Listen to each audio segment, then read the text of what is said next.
నమస్తే, నేను Kavitha. Welcome to I Dream News. అందరి అంచనాలను తలకిందులు చేస్తూ ముందు నుంచి ఒక పసికూన లేకుంటే చిన్న టీమ్ గా ఉన్నటువంటి Afghanistan for the first time T20 world cup match లో సెమీఫైనల్ కి చేరుకుంది. ఒకవేళ వాళ్ళు అదే పోరాట పటిమని ప్రదర్శిస్తే ఫైనల్ కూడా చేరే అవకాశాలు ఉన్నాయంటున్నారు. ఎందుకని ఆస్ట్రేలియా ఓటమిని, ఆఫ్ఘనిస్తాన్ గెలుపుని ఇండియన్స్ అంతగా సెలబ్రేట్ చేసుకుంటున్నారు? ఎట్ ద సేమ్ టైం రెండు సెమీఫైనల్ మ్యాచ్ల్లో ఎవరికి ఎక్కువగా విన్నింగ్ ఛాన్సెస్ ఉన్నాయి? మనతో పాటుగా ఉన్నారు sports analyst, cricket commentator Sudheer గారు. సుధీర్ గారు, నమస్కారం అండి. నమస్తే కవిత గారు, ఎలా ఉన్నారు? ఐఎమ్ గుడ్ అండి. మీరు ఎంజాయ్ చేస్తున్నారా క్రికెట్ ని? క్రికెట్ ఎంజాయ్ చేస్తున్నా. క్రికెట్ తో పాటు ఇప్పుడు యూరో కప్ ఫుట్బాల్ కమెంటరీ కూడా చెప్తున్నాను. అది ఇంకా ఎంజాయ్ చేస్తున్నాను ఎక్కువగా, ఎందుకంటే యూరో ఛాంపియన్షిప్ ఎవ్రీ 4 years లో జరుగుతుంది. అండ్ చాలా మంచి అవకాశం మరొకసారి వచ్చింది. అండ్ సోనీలో అందరూ ఎంజాయ్ చేస్తున్నారు మ్యాచెస్ ను కూడా. It's been fantastic tournament so far.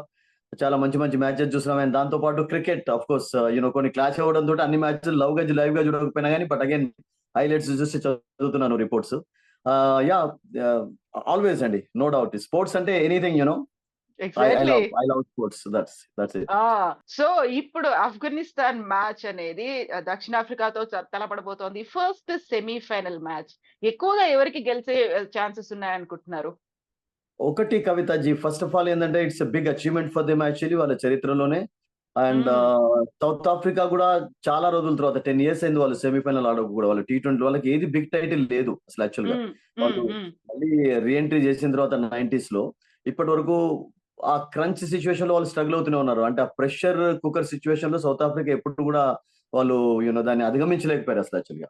But ఈ సంవత్సరం నేను అనుకుంటాను వాళ్ళకు కూడా ఒక మంచి ఛాన్స్ ఉంది అసలు యాక్చువల్ గా. It's big opportunity for them also. South Africa of course in comparison లో bigger nation, bigger cricketing nation, చాలా రోజులు ఆడుతున్నారు. But Afghanistan the way they have played in this tournament full marks ఇవ్వాల్సింది. ఎందుకంటే వాళ్ళు మామూలు టీమ్స్ ఓడించలేదు. మీరు చూడండి, న్యూజిలాండ్ అగైనెస్ట్ 75 కి న్యూజిలాండ్ ఆల్ అవుట్ చేశాడు లీగ్ ఫేజ్ లో. తర్వాత ఇప్పుడు సూపర్ 8 లో ఆస్ట్రేలియాను ఓడించారు వాళ్ళు. ఒక వెస్ట్ ఇండీస్ ఇండియాతో ఓడిపోయినారు తప్పితే, if you look at their victories actually it's been a fantastic journey for them actually, no doubt about it. చిన్న చిన్న నేషన్స్ ను కూడా చాలా 50కి 70 కూడా ఆల్అౌట్ చేసినటువంటి ఎగ్జాంపుల్స్ ఉన్నాయి. సో కలిసి కట్టుగా ఆడుతున్నారు. ఆ కలిసి కట్టుగా ఆడడానికి కవిత మనందరికీ తెలుసు, దానికి కారణాలు చాలా ఉన్నాయి. బికాస్ స్ట్రగుల్ అవుతున్నటువంటి నేషన్ కనుక. ఇప్పుడు నేను కూడా అట్లాగే ఒక దాంట్లో చెప్తాను. ఏమన్నానంటే, చూడండి, ఇప్పుడు ఫుట్బాల్ లో కూడా క్రొయేషియా సెపరేషన్ తర్వాత ఎంత స్ట్రగుల్ అయ్యారు. బట్ 2018 ఫీఫాలో వాళ్ళు వరల్డ్ కప్ ఫైనల్ కి వచ్చిన తర్వాత ఎంత సెలబ్రేషన్ చేసుకున్నారంటే ఫుట్బాల్ ఫ్యాన్స్ కానీ అందరూ కూడా. బికాస్ ఎప్పుడు కూడా ఒక కొత్త టీం ఉండాలి.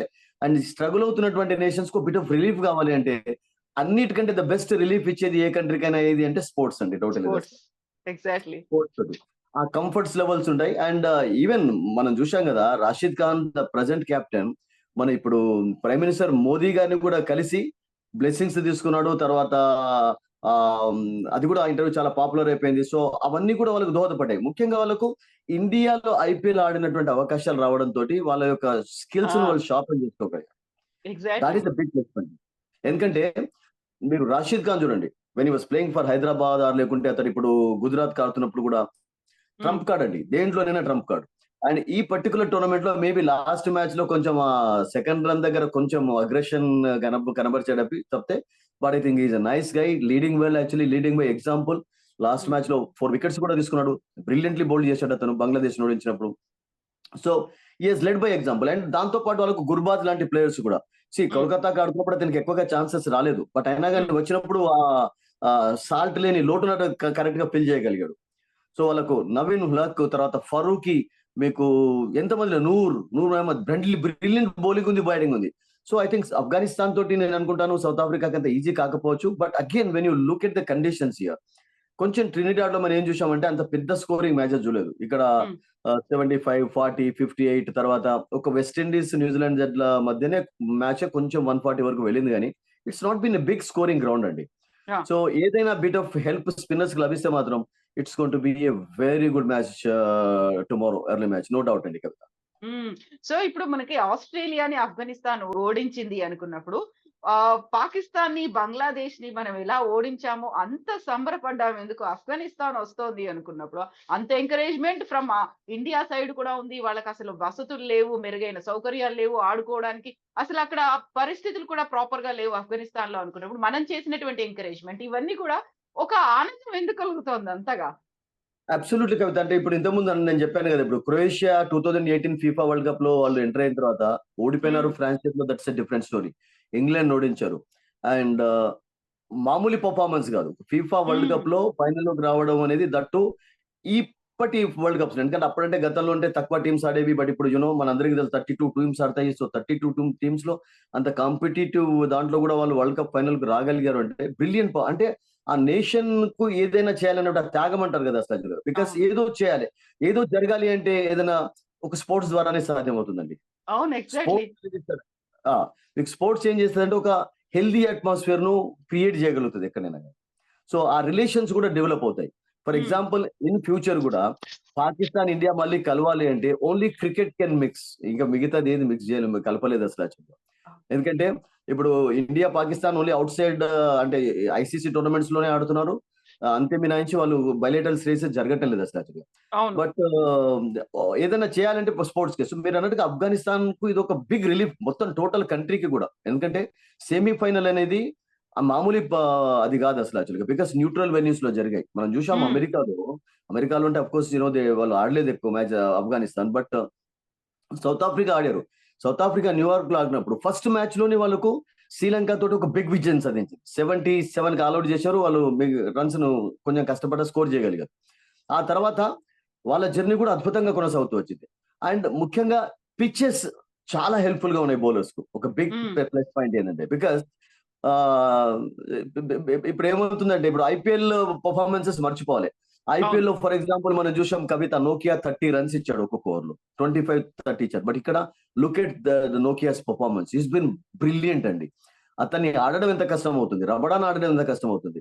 సో వాళ్ళ స్పిన్నర్స్ కూడా చాలా హెల్ప్‌ఫుల్‌గా బో కండిషన్స్ పొందున్నారు. Shamsi bowled well, Maharaj is taking wickets. Klaasen చక్కగా బ్యాటింగ్ చేస్తున్నాడు. Markram is leading well. De Kock మెల్లమెల్లగా ఫార్మ్‌లోకి వచ్చాడు. So I think it's been a fantastic tournament for bowlers. Batters కంటే ఎక్కువగా బౌలర్స్ డామినెన్స్ కనబడింది. ఐ థింక్ ఓన్లీ ట్వైస్ మాత్రమే నేను అనుకుంటాను 200 స్కోర్ చేయడం చూసాం. India of course the highest score ఇప్పటివరకు చేయగలిగారు ఈ టోర్నమెంట్ లో. అండ్ ఒకసారి West Indies. But otherwise bowlers dominant tournament లో నేను అనుకుంటాను బ్యాటర్స్ స్ట్రగుల్ అయ్యారు. అండ్ నేను అనుకున్నాను ఫస్ట్ సెమీఫైనల్ లో కూడా అదే మనం చూడబోతున్నాం. No doubt about it. Then what about second semifinal match అనేది India versus England match? Well that's going to be really tough అండి. అంటే 2 మ్యాచెస్ కూడా టఫ్ ఉంటాయి. ఎందుకంటే ఇంగ్లాండ్ ఒక్కసారి ఏమవుతుందో వాళ్ళు డిఫెండింగ్ చాంపియన్స్ కవిత. అండ్ ఆహ్, దట్టు వాళ్ళకు మెల్లమెల్లగా మొమెంటంలో రిథమ్‌లోకి వచ్చారు. కొంచెం స్టార్టింగ్‌లో బిట్ ఆఫ్ స్ట్రగుల్ అయినారు. అంటే అన్‌ఫార్చునేట్‌లీ వాళ్ళు గ్రూప్‌లో లీడ్ చేయకుండా గాని అప్పుడు ఏమైందంటే స్కాట్లాండ్ తోటి మ్యాచ్ డ్రా అవ్వడంతోటి దే వర్ ఇన్ ట్రబుల్ రియల్‌గా హ్మ్. చెప్పాలంటే. అంటే హ్మ్. వాళ్ళు మిగతా విక్టరీస్ కొరకు ఎదురు చూడాల్సొచ్చింది. ఆస్ట్రేలియాతో ఓడిపోయినారు గ్రూప్‌లో. ఆ తర్వాత there was tremendous pressure on them. But hmm. మనం చూసాం వాళ్ళు the way they defeated New York గానివ్వండి, మిగతా టీమ్స్‌లో ఆ రన్ రేట్ మెయింటైన్ చేసుకున్నారు. చివరికి వాళ్ళు వచ్చారు. అండ్ బ్రిలియంట్ పెర్ఫార్మన్స్ కనబరుస్తున్నారు వాళ్ళు. అందులో డౌటే లేదు. సో ఈ సెమీఫైనల్ అనేది నేను అనుకుంటున్నాను చాలా టఫ్‌గా కొనసాగుతది. బట్ సో మెల్లమెల్లగా రిథమ్‌లోకి వస్తున్నారు. అండ్ కుల్దీప్ వచ్చిన తర్వాత బౌలింగ్ స్ట్రెంత్ కూడా పెరిగింది. సో ఇక్కడ హ్మ్. స్పిన్నర్ ఫేవరబుల్ కండిషన్స్ ఉన్నట్లయితే ఇంగ్లాండ్‌కు ప్రాబ్లమ్స్ తప్పవు. బికాస్ ఇంగ్లాండ్‌లో మీకు బేస్‌లో వీళ్ళు మినహాయించి బట్లర్ మినహాయించి మిగతా వాళ్ళు ఎవరు కూడా స్పిన్ ఎక్కువగా ఆడేది లేదు. సో రేపేమైనా మార్పులు చేస్తారా? బికాస్ ట్రంప్ కార్డ్ యదువంజ చెహల్‌ని తీసుకొని వస్తారా? బికాస్ చెహల్ లెగ్ స్పిన్నర్ గనుక లెగ్ స్పిన్నర్‌లకు కొంచెం ఇంగ్లాండ్ బౌలర్స్ స్ట్రగుల్ అవుతారు. బ్యాటర్స్ స్ట్రగుల్ అవుతుంటారు. గుగ్లీస్ గానివ్వండి because we saw that happening in test matches అంతా మనం చూసాం అట్లా. సో ఏదైనా మార్పు ఒకటి జరుగుతది. But otherwise confidence is very high ఇండియాది. ఎందుకంటే హ్మ్. ఇప్పటివరకు క్లీన్ షీట్స్ ఉన్నాయి. Same thing we saw Pakistan against India. Pakistan కూడా ఇండియా 119 చేస్తే అది చేయలేకపోయారు. అప్పుడు కండిషన్స్ టోటల్‌గా డిఫరెంట్‌గా ఉండేవి. సో కండిషన్స్ ఎలా ఉంటాయో వి కాంట్ సే. ఎందుకంటే వెస్ట్ ఇండీస్‌లో మనం వర్షాలు చూస్తున్నాం. తర్వాత హ్మ్. మధ్య మధ్యలో స్టాపేజెస్ కూడా ఎక్కువ ఉన్నాయి గనుక సడెన్‌లీ ఏదైనా మార్పు జరిగితే తప్ప but I think it's definitely going to be a very tough match. ఎందుకంటే England is a very tough team అండి. అందులో డౌటే లేదు. బికాస్ బట్లర్ ట్రెమెండస్‌గా ఆడుతున్నాడు. అండ్ వీళ్ళందరికీ మనం ఇంతకుముందు అనుకున్నట్టు ఎలానైతే ఆఫ్ఘనిస్తాన్ వాళ్ళకు ఐపీఎల్ ఎక్స్‌పీరియన్స్ లభించిందో ఇండియాలో, England players right from the beginning మోత మోగిస్తున్నారు. ఇండియాలో సెంచరీల మోత, వికెట్లు తీసుకుంటున్నారు. సో, ఆ కాన్ఫిడెన్స్ కూడా వాళ్ళకి వర్కౌట్ అవుతది. And yeah! ఆఫ్ కోర్స్ అంటే ఐసీసీ లాంటి టోర్నమెంట్‌లో అట్మాస్ఫియర్ డిఫరెంట్‌గా ఉన్నా గాని, but I think that confidence they can carry on in this match. ఏ టీములు ఫైనల్‌లో ఉంటే బావుంటుందని మీకనిపిస్తోంది? ఒకటి కవిత ఇట్స్ వెరీ క్లియర్ మీరైనా నేనైనా గాని being Indians we want India to be in the finals actually. But opponent ఏదైనా సర్ప్రైజ్ ఎవరుండాలి? ఆఫ్ కోర్స్ ఆపోనెంట్ నేను అనుకుంటాను చూడండి ఇప్పుడు ఆఫ్ఘనిస్తాన్ స్ట్రగుల్ అవుతున్న విధానం చూసినట్లయితే ఐ థింక్ ఆఫ్ఘనిస్తాన్ కు ఛాన్సెస్ కనబడుతున్నాయి. బట్ అగైన్ మనం ఇంతకుముందు సౌత్ ఆఫ్రికా చరిత్ర విషయం మాట్లాడుతున్నాం. సౌత్ ఆఫ్రికా ఆ అపార్థైడ్ పాలసీ వల్ల క్రికెట్ కు దూరమైనప్పుడు 70s నుండి 90 వరకు ఒక 18 years ఎంత స్ట్రగుల్ అయ్యారు వాళ్ళ ప్లేయర్స్. అసలు యాక్చువల్ గా రియల్ గా చెప్పాలంటే మనం ఈ రోజు టెండూల్కర్ విషయం ఎలా మాట్లాడుకుంటున్నాం, కోహ్లీ గవాస్కర్ల విషయం ఎట్లా మాట్లాడుకుంటున్నాము, వివియన్ రిచర్డ్స్ విషయం మాట్లాడుకుంటుంటాము, చాపెల్స్ విషయం మాట్లాడుకుంటాము, లిల్లీ విషయం మాట్లాడుకుంటాము. అన్ఫార్చునేట్లీ సౌత్ ఆఫ్రికా ఒక గొప్ప క్రికెటింగ్ నేషన్ అయినా కానీ ఆ అవకాశాలను వాళ్ళు కోల్పోయారు ఆ అపార్థైడ్ పాలసీలో. అంటే బ్యారీ రిచర్డ్స్ లాంటి ప్లేయర్స్ రియల్ గా చెప్పాలంటే గవాస్కర్ ఎలానైతే సెంచరీలు కొట్టాడో, సోబర్స్ ఎట్లానైతే కొట్టాడో అతను కూడా 30 సెంచరీలు కొట్టే కెపాసిటీ ఉన్నటువంటి ప్లేయర్స్ అతను ఆటను మిస్ చేసుకున్నారు రియల్ గా చెప్పాలంటే. దట్ వాస్ పాస్ట్ హిస్టరీ అండి. మళ్ళీ 90లో వచ్చిన తర్వాత దే హ్యావ్ రియలీ మంచి ఛాన్సులు పొందారు. ఆ ప్రాబ్లమ్స్ అన్ని సాల్వ్ అవుట్ అయిపోయాయి, పొలిటికల్ ప్రాబ్లమ్స్ అన్ని సాల్వ్ అవుట్ అయిపోయినాయి and they started playing. So 90s నుంచి వాళ్ళ జర్నీ కూడా చూస్తే సెమీఫైనల్లో ప్రతిసారి కూడా when you take one example Kavitha, England versus south Africa 7 balls 21-22 runs, ఇది వర్షం కారణంగా డక్వర్త్ లూయిస్ రూల్స్ తోటి 1 ball 21 runs అయిపోయింది. ఎంత అన్యాయం అండి వాళ్ళకు కూడా చెప్పండి అసలు. అండ్ ఒక మ్యాచ్ లో ఆస్ట్రేలియా తోటి జరిగినప్పుడు కూడా అన్ఫార్చునేట్లీ ఆ రన్అట్ అది కూడా వాళ్ళని దెబ్బతింది. They have been fantastic cricketing nation. అంటే ఆఫ్ఘనిస్తాన్ ఇప్పుడిప్పుడు ఎదుగుతుంది క్రికెట్ లో, but South Africa from the beginning నుండి ఒక చరిత్ర గలటువంటి నేషన్ కనుక నేనేమంటానంటే చాలా రోజుల నుండి వాళ్ళు స్ట్రగుల్ అవుతూ ఉన్నారు. ఒక బిగ్ టైటిల్ వాళ్ళకి లేదు, T20 లేదు, world cup big world cups లో కూడా టెస్ట్ మ్యాచెస్ లో చక్కగా ఆడుతుంటారు, బైలేటరల్ సిరీస్ లో అద్భుతంగా ఆడుతుంటారు. And they have got fantastic side also వాళ్ళకు కూడా. సో వాళ్ళ స్ట్రగుల్ కూడా చాలా రోజుల నుండి కొనసాగుతూ వచ్చింది కనుక కొంచెం సాఫ్ట్ గానే నాకు సౌత్ ఆఫ్రికా వైపు బికాస్ చాలా గొప్ప క్రికెటింగ్ నేషన్ అండి. ఇప్పుడు వెస్టిండీస్, ఆస్ట్రేలియా, ఇండియా ఎలానైతే ఇప్పుడు డామినేట్ చేస్తుంది ఇండియా, ఇప్పుడు వెస్టిండీస్ అలా డామినేట్ చేసింది, ఆస్ట్రేలియా చేసింది, ఇంగ్లాండ్ మధ్య మధ్యలో చేస్తున్నారు, పాకిస్తాన్, న్యూజిలాండ్ పర్వాలేదు అనిపించుకుంటారు. బట్ సౌత్ ఆఫ్రికా అన్ఫార్చునేట్లీ ఒక బిగ్ క్రికెటింగ్ నేషన్ అయినప్పటికీ కూడా ఈ అపార్థైడ్ పాలసీ అనేది వాళ్ళను రియల్ గా బ్యాక్ ఫుట్ లో నెట్టేసింది.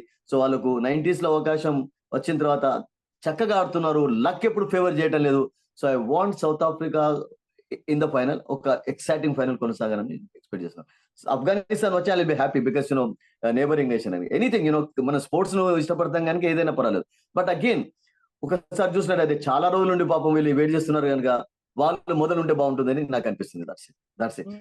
ఎస్, మరి కొన్ని గంటల్లోనే ఎవరెవరు ఫైనల్ కి వెళ్తున్నారు అనేది అయితే తెలబోతోంది. అయితే ఎగ్జైటింగ్ ఏదన్నా మిస్ అయిందా? ఇప్పుడు పాకిస్తాన్ లేదు అక్కడ, శ్రీలంక లేదు, ఆస్ట్రేలియా లేదు, వెస్టిండీస్ లేదు, ఇవన్నీ ఏమీ లేకుండానే వెళ్ళిపోయాయి. ఈవెన్ నాకౌట్ స్టేజ్ లో సూపర్ 8 దాకా కూడా రాకుండా పోయినటువంటి సిచ్యువేషన్ అనేది. ఒకటండి, ఇప్పుడు 3 టఫ్ నేషన్స్ అయితే ఉన్నాయి. ఇప్పుడు మీకు ఇంగ్లాండ్ ఉంది, ఇంగ్లాండ్ డిఫెండింగ్ ఛాంపియన్స్ ఎక్స్పెక్ట్ చేశారు స్టార్టింగ్ నుండి. ఇండియాను మొదటి నుంచి కూడా ఫేవరెట్ గా, వన్ ఆఫ్ ది ఫేవరెట్స్ గా భావిస్తున్నారు. సౌత్ ఆఫ్రికా కూడా మంచి టీమే కనుక భావిస్తున్నారు. ఓన్లీ ఆఫ్ఘనిస్తాన్ అనేదే మీరు అన్నట్టుగా 4th ప్లేస్ లో ఒక సర్ప్రైజింగ్ ఎంట్రీగా ఛాన్స్ ని పొందింది. ఆస్ట్రేలియా కాకుండా, మీరు అన్నట్టుగా శ్రీలంక కాకుండా, మేబీ పాకిస్తాన్ కాకుండా. లేదు, వెస్టిండీస్ లేదు. బట్ ఒకటి కవిత, మనం ఏం చూడాలంటే ఇప్పుడు చూడండి, క్రికెట్ అనేది స్ప్రెడ్ అవుతుంది ఫుట్బాల్ లాగా మెల్లమెల్ల. That is very important. ఇప్పుడు చూడండి, యుఎస్ లో క్రికెట్ పాపులర్ అయింది అండ్ యుఎస్ కండక్ట్ చేసింది వరల్డ్ కప్ లో. యుఎస్ టీమ్ పర్ఫార్మెన్స్ కూడా అద్భుతంగా ఉంది. సో ఇప్పుడు పాపు గిని లాంటి టీమ్స్, నాంబియా, వీళ్ళందరూ ఆడుతున్నారు అంటే I think the game is spreading actually మెల్లమెల్లగా. So that's good news. So కావాల్సింది ఏంటంటే ఏ స్పోర్ట్ అయినా కానీ ప్రపంచం మొత్తం పాపులర్ కావాలి, దానికి పాపులారిటీ వచ్చిన తర్వాత వాళ్ళకి అవకాశాలు రావాలని అందరం కోరుకుంటున్నాం. సో ఆ రకంగా చూసినట్లయితే I think cricket has become very popular everywhere actually. Football తోటి కంపీట్ చేయలేకపోయినా కానీ it can't compete actually at present అయితే. ఇంకా football popularity is different. 200+ nations ఆడతాయి. తర్వాత ఇప్పుడు నెక్స్ట్ అమెరికాలో జరిగే ఫీఫా వరల్డ్ కప్ లోనైతే 48 టీమ్స్ పార్టిసిపేట్ చేసే ఛాన్స్ ఉంటుంది 32 నుండి, అంటే 16. సో అలాగే క్రికెట్ లో మనం చూస్తున్నాం ఈ సంవత్సరం ఎన్ని టీమ్స్ పార్టిసిపేట్ చేసేటువంటి పెరుగుతుంది కదా మీకు. అంటే గ్రూప్స్ లో కూడా మెల్లమెల్ల చిన్న చిన్న కంట్రీస్ కు, బికాస్ అది చాలా ఇంపార్టెంట్ థింగ్. నేనేమనుకుంటానంటే మీరు అన్నట్టుగా అఫ్ కోర్స్ ఇప్పుడు చూడండి, పాకిస్తాన్, ఆస్ట్రేలియా మినాయించి శ్రీలంక పర్ఫార్మెన్స్ ఈ రీసెంట్ టైమ్స్ లో బాగా లేదు Kavitha. They were very good actually. I think in the past వాళ్ళకు వరల్డ్ కప్స్ ఉన్నాయి, అన్ని ఉన్నాయి, టెస్ట్ మ్యాచెస్ లో కూడా చక్కగా ఆడుతుంటారు. బట్ అగైన్ ఈ పర్టికులర్ వరల్డ్ కప్ లో కంటే ముందు కూడా they struggled a lot and they deserved to be in the semi the way they played in this tournament. ఎందుకంటే న్యూజిలాండ్ ను 75 కాల్అౌట్ చేయడం, ఆస్ట్రేలియాను స్కోర్ చేయకుండా చేయడం, అండ్ ఒక టీమ్ ను 58 కాల్అౌట్ చేయడం అనేది పాపం. So they have been fantastic in this tournament. So ఒక ఆఫ్ఘనిస్తాన్ మీకు సర్ప్రైజ్ ఎంట్రీగా కనబడింది కానీ but other 3 teams they deserve to be in the semifinals. Yes. ఇప్పుడు ఇండియన్ టీమ్‌లో ఏమైనా చేంజెస్ రావాలంటారా? యుజ్వేంద్ర చహల్ గురించి ఒకటి చెప్పారు. ఆ తర్వాత రోహిత్ లాస్ట్ మ్యాచ్‌లో వర్సెస్ ఆస్ట్రేలియాతో 92 రన్స్ స్కోర్ చేశారు. అంతకు ముందు వరకు he was not performing well అని అనిపించినప్పుడు, ఈ రేపటి సెమీఫైనల్ మ్యాచ్‌లో ఎలా ఉంటుంది యువర్ పెర్ఫార్మెన్స్? ఏమన్నా మార్పులు, చేర్పులు ఉండాల్సిన అవసరం ఉందంటారా? ఒక్కటేంటంటే మనం if you go by the history Kavitha, Virat Kohli has always been a fantastic player on big occasions. Real గా హ్మ్. అంటే ఇప్పుడు హ్మ్. అతని పర్ఫార్మెన్స్ ఈ టోర్నమెంట్ లో అంత చెప్పుకోదగ్గగా అంటే బ్యాటింగ్ చేయకపోయినప్పటికీ కూడా ఆ! ఐ థింక్ ఓపెనర్ గా వస్తున్నాడు కనుక కొంచెం బాల్ మూవ్ అయ్యే కండిషన్స్ లో అవుట్ అయ్యాడు. టోటల్ గా బ్లేమ్ చేయలేము మనం అసలు. కపుల్ ఆఫ్ టైమ్స్ సెట్ అయిన తర్వాత కూడా అవుట్ కావడం చూసాం. బట్ అగైన్ బిగ్ టోర్ మ్యాచెస్ లో బిగ్ అకేషన్స్ లో మీకు రోహిత్ కంటే ఎక్కువగా మీకు విరాట్ కోహ్లీకి మంచి రికార్డు ఉందండి అసలు. So I think we can definitely expect a better performance from Virat Kohli. Better in the sense ఒక ఎక్సైటింగ్ రోల్ ప్లే చేస్తాడని అనుకోవచ్చు. రోహిత్ మీరు అన్నట్టుగా యూనో ఆడినప్పుడు అతను ఎవరు ఆపలేరు. Is such fantastic cricketer. ఒకసారి మూమెంట్ లోకి వచ్చాడు, మనం చూసాం ఆస్ట్రేలియా తోటి. అసలు యాక్చువల్లీ స్టార్క్ లాంటి బౌలర్లకు రియల్ గా చెప్పాలంటే అంటే చిన్న పిల్లవాడు బౌలింగ్ చేస్తుందా అన్నటువంటి ఒక సిచ్యువేషన్ క్రియేట్ చేశాడు. That is his beauty actually, strength. అలా బ్యాటింగ్ చేస్తున్నప్పుడు అలా చేస్తుంటాడు, ఎఫర్ట్లెస్ గా ఆడతాడు షాట్స్ అని కూడా. అండ్ చాలా మంచి సెంచరీ చేసే అవకాశం మిస్ చేసుకున్నా కానీ ఒక బిగ్ ఎంటర్టైనింగ్ ఇన్నింగ్స్ ఆడాడు ఆస్ట్రేలియా. ఆ కాన్ఫిడెన్స్ అతను కూడా, ఎందుకంటే ఫైనల్ కంటే ముందు మీకు సెమీఫైనల్ కంటే ముందు ఆ ఇన్నింగ్స్ అనేది డెఫినెట్ గా చేస్తుంటుంది. మిడిల్ లోనే అంటే ఇప్పుడు బెంచ్ స్ట్రెంత్ లో ఉన్నటువంటి ప్లేయర్స్ కి అవకాశం రాలేదు అంటే ఎక్కడ ఫిట్ చేశారు మీరు? Sanju Samson, Dube is doing a good job. Hardik పాండ్యాను మీరు డ్రాప్ చేసే ఛాన్సే ఉండదు. మీకు ఓన్లీ స్పిన్ లోనే అక్షర్ పటేల్ ద వే ఈ టుక్ సమ్ క్యాచెస్ బోల్డ్. యాక్చువల్లీ లాస్ట్ మ్యాచ్ లో చూసాను కదా, సింగిల్ హ్యాండ్ తో తీసుకున్నారు. ఆ క్యాచ్ మ్యాచ్ యొక్క రూపాన్ని మార్చేసింది. మాష్ క్యాచ్ లేకుంటే ఆస్ట్రేలియన్స్ చాలా ఈజీగా గెలుస్తారు అన్నటువంటి ఒక సిచ్యువేషన్ కనబడింది మనకు. సో అతడు ఆల్రౌండర్ గా ఉపయోగపడతాడు. ఫీల్డ్ లో మీకు బ్యాటింగ్ చేయగలుగుతాడు, బౌలింగ్ చేయగలుగుతాడు. వచ్చాడు కూడా కొన్ని మ్యాచెస్ లో టాప్ ఆర్డర్ లో కూడా పెంచిటర్ గా అతను తీసుకుని వచ్చాడు. ఈ played well actually. And maybe ఒక జడేజా ఒక్కనికే సరిగ్గా ఫామ్ కనబడలేదు అని అన్నారు కానీ, బట్ అగైన్ జడేజా లాంటి ప్లేయర్ ను డ్రాప్ చేస్తారా? అంత హిమ్మత్ అంటాం కదా అతన్ని డ్రాప్ చేయాలంటే అంత, ఎందుకంటే because is a key player. Big match players వీళ్ళందరూ కూడా. అతను బ్యాటింగ్ చేయకుండా బౌలింగ్ చేయకుండా కానీ ఫీల్డ్ లో ఒక 20 రన్లు ఆపగలుగుతారు. సో కుల్దీప్ వచ్చాడు మీకు సిరాజ్ ప్లేస్ లో. ఒక చెహల్ ఒక్కనికే ఛాన్స్ రాలేదు. చెహల్ ఏమైనా ట్రై చేస్తారా అంటే ఎక్కడ ట్రై చేస్తారు అనేది కూడా ఒక క్వశ్చన్ మార్క్. ఎందుకంటే ఇప్పుడు చెహల్ ను తీసుకురావాలి, బౌలింగ్ పెంచుకోవాలి అంటే అక్షర్ ఉండాలి, అంటే దుబే ను పక్కకు పెట్టాలి. మిగతా ఛాన్స్ కనబట్టలేదు. హర్షదీప్ అయితే డ్రాప్ చేయకపోవచ్చు because is bowling well actually. And Harshdeep ఉండడంతో ముగ్గురు పేసర్స్ అయిపోతారు బుమ్రా తోటి కలిసి. అక్కడనే కొంచెం ఛాన్స్ కనబడుతుంది. Rishabh Pant I think he has to be in the team. So chance ఎవరిని ఫిట్ చేయడానికి కూడా కనబట్టలేదు. మేబీ విన్నింగ్ కాంబినేషన్ బ్రేక్ చేస్తారా, ఆర్ ఏదన్నా ఇంగ్లాండ్ కా ఉన్నటువంటి ఆ వీక్నెస్ ను కొంచెం మరింత చేసుకోవాలంటే లెగ్ స్పిన్నర్ ని తీసుకువస్తారు. We have to wait and see for that. That we have to leave it to the management and the captain Kavitha. Exactly Sudheer garu. Thank you so much అండి. Thank you. My pleasure. Thank you. We want to see India in finals and we want to see India winning the trophy. Thank you very much. We wish India good luck. Thank you. Thank you.